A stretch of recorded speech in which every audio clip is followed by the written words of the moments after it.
Quand on commence en trading, qu'on débute, on a cette adrénaline, on est tout excité, on veut prendre tout ce qu'on voit. On veut tout le temps être sur le marché, toute la journée, prendre un maximum de positions parce qu'on veut tout de suite gagner et mettre en pratique ce qu'on a appris. Et c'est totalement normal.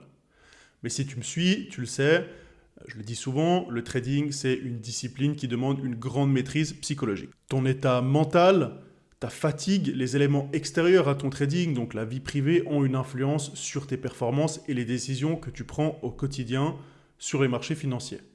Dans cette vidéo, on va voir comment savoir quand trader et quand il vaut mieux éviter de prendre position. Avant de débuter, n'oublie pas de t'abonner à la chaîne, de cliquer sur la cloche, tu sais que c'est le meilleur moyen pour me soutenir, pour donner de la visibilité à la chaîne et me motiver à continuer à faire du contenu. Donc ouvre une position acheteuse sur ce bouton abonner et puis je te dis à tout de suite dans la vidéo. Je le dis très régulièrement, mais ne pas trader, c'est également trader.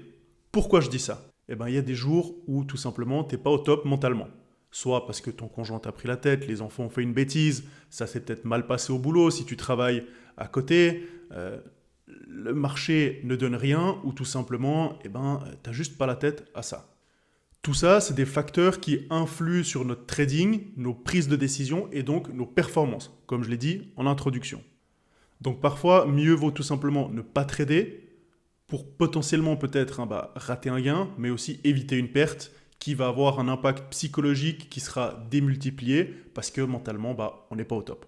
Alors, ne pas trader, ça paraît simple, mais en réalité, c'est un petit peu plus complexe. Surtout quand tu débutes, tu vas avoir l'impression de rater quelque chose, de perdre ton temps, tu vas croire que tu rates plein d'opportunités, alors qu'en fin de compte, le marché, il sera encore là demain, après-demain et même bien après nous. Donc, il y a toujours des opportunités, peu importe le moment de l'année ou quand tu commences le trading. Il y a donc un réel effort à faire sur le plan personnel. Pour ça, il faut apprendre à se connaître. C'est aussi quelque chose qui vient avec le temps, en gagnant de l'expérience, en faisant des erreurs, en prenant des notes, en journalisant. Mais tout ça, c'est le thème d'une autre vidéo. Le deuxième point, c'est de simplement ne pas trader lorsqu'on approche d'une nouvelle économique qui est majeure. Si tu as plus d'expérience sur les marchés, que tu maîtrises ta méthode, que tu as un money management extrêmement strict et discipliné, que tu comprends les fondamentaux de l'économie, pourquoi pas? Et là encore même, tu risques de te faire stopper sur un élan de volatilité, de perdre le trade, même si à la base, tu avais raison. Donc je le répète, un filtre très simple à appliquer pour les débutants, c'est juste de ne pas trader quand on a une nouvelle économique majeure qui approche. Donc pas d'entrée en position 5-10 minutes avant la nouvelle majeure en question si tu travailles sur des petites unités de temps. Donc si tu es sur du 15 minutes et moins, donc 15 minutes, 5 minutes, 1 minute, même en tick, je te conseille de ne pas entrer en position 5, voire même plutôt 10 minutes avant la nouvelle majeure. Si tu es plus day trading, je recommande 2 heures avant la nouvelle économique, ne pas prendre de position.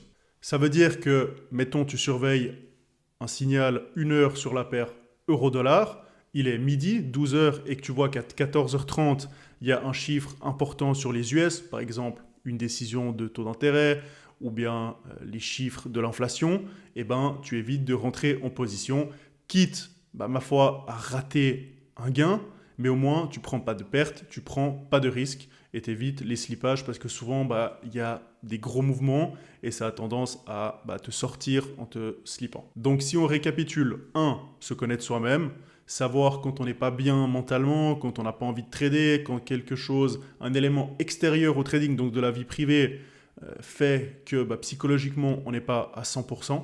Et 2, en tout cas si tu es débutant, évite de prendre des positions quand tu vois qu'il y a une nouvelle économique majeure. Donc un réflexe à avoir, c'est tous les jours, même avant que tu prennes une position, regarder rapidement le calendrier économique. Il y en a plein pour ça. Et puis, ok, si je vois que dans la fenêtre que j'ai mentionnée, il y a une news, ma foi, je ne prends pas position et j'assume et je me dis mieux vaut rater un gain que prendre une perte. Donc commence par implémenter directement ces 2 facteurs si tu es débutant et tu verras que tu éviteras beaucoup d'erreurs et que le stress dans ton trading sera grandement réduit.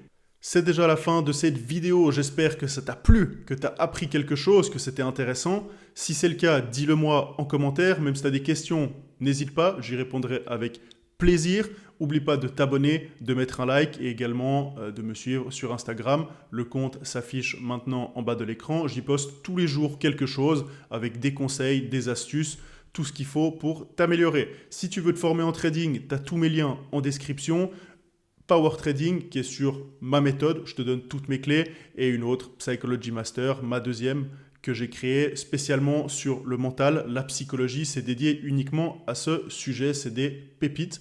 Donc n'hésite pas à aller voir, encore une fois, si tu as des questions, je suis à disposition. Voilà, merci d'avoir regardé la vidéo, et puis sur ce, je te dis vive le trading, et à la semaine prochaine. Ciao!